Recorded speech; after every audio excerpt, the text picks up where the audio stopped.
You're watching News 19's Friends at 5 with Andrea Mock and Darcy Strickland.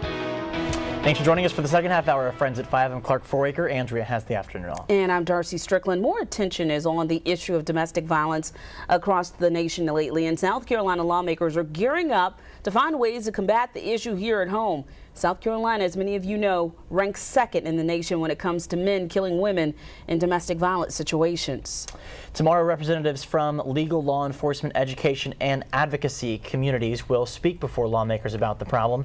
News 19's Jennifer Bellamy joins us now with some of what those lawmakers were here and why advocates say they can actually help in this discussion. A big issue, and a lot of folks hoping that some action is taken. You know, I spoke with some people who will be addressing those lawmakers tomorrow about what they think we can do here in South Carolina to turn the tide on criminal domestic violence. Groups will present their concerns and suggestions, hoping to change or strengthen laws in our state.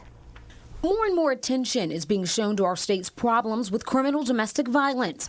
Groups from across the state are preparing to present information to lawmakers on the issue. There's an opportunity here to really not only focus on new legislation, but focus on those laws that already exist. Rebecca Williams, AG, with the South Carolina Coalition Against Domestic Violence and Sexual Assault, says the group will speak about a lack of funding and support from the state, holding offenders accountable, and extending a federal gun ban against offenders to the state level. The problem lies in the fact that there isn't a state statute, and so there are then gaps in terms of how it can be enforced and how those can be removed if there's no state law supporting that. Brian Bennett, a domestic violence training instructor with the State Criminal Justice Academy, will speak as well. We're going to present some research material that shows that there's a correlation with domestic violence and strangulation attempts.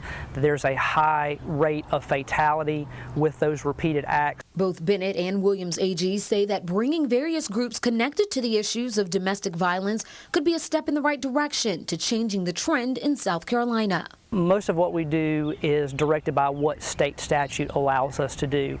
There are certain parameters, certain elements of the law that we have to follow, and if those elements aren't met, it kind of limits our ability to do certain things. So what we're trying to do is see if they can consider some other measures that would allow us a little more latitude, a little more direction on how we can address these really difficult issues of domestic violence.